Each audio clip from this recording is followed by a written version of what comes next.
So my heart goes out to everyone affected by Hurricane Irma. I've not seen a storm like this in my lifetime in terms of the ferocity of the winds and the devastation caused by wind. Being from Louisiana, we really understand what water can do to boats and property and lead to loss of lives, but I've never seen pictures of the wind devastation like I have with Hurricane Irma, Category 5, which at one point had maximum sustained winds of 185 miles an hour, and for many days has had maximum sustained winds of 180 miles an hour.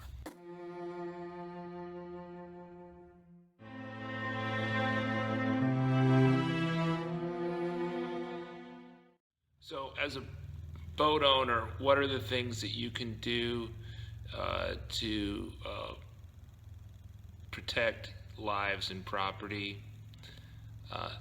Number one, never ever go to sea with a tropical storm forecast, certainly not a hurricane forecast. You stand a better chance for your property to be, if you're tied up at a marina or hauled out in a boatyard.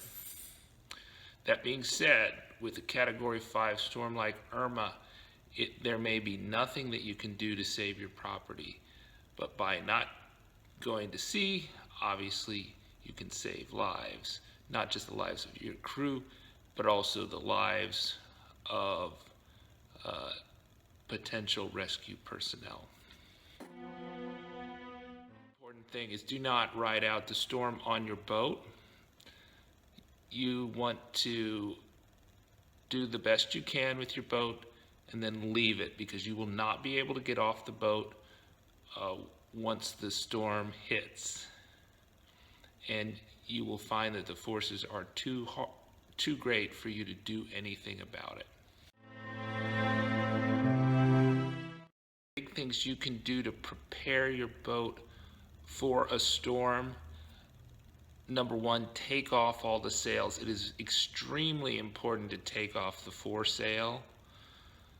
Obviously, take down the bimini, and if you don't take down the mainsail completely, put the cover on and then tie it up with a lot of line so it can't come loose. But I think in a Category 5 storm like Florida is facing, anything over a Category 1, you really want to have every shred of sail off.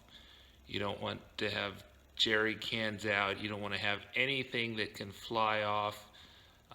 And you certainly don't want any dodgers or biminis up. I've seen a lot of tropical storm damage and hurricane damage from people who left their genoas furled. Those things get ripped out so badly, and it's a multi-$1,000 bill to get them taken down after the storm, not including replacing the genoa. So you definitely want to take down those furling sails.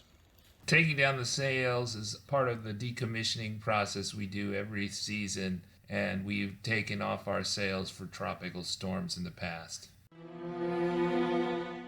You want to have many long lines stretching in all different directions. You want to have a spider web around your boat. The long lines allow you to adjust for the tide. So using the longest lines possible and tying them to pilings, hopefully pilings that could withstand a large storm surge, is very important. If your boat is hauled out, it's recommended that the supports are chained together so they don't spread apart during the storm.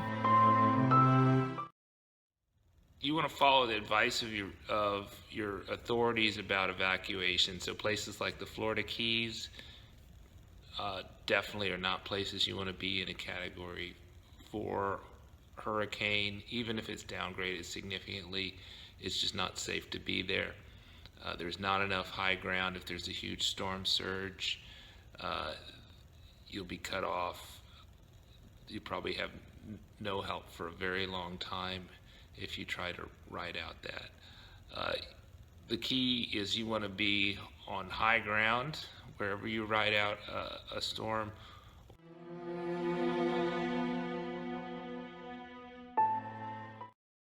Most importantly, keep your loved ones safe. Our boat is currently in Tahiti, and we would love you to join us on our journey across the South Pacific by subscribing.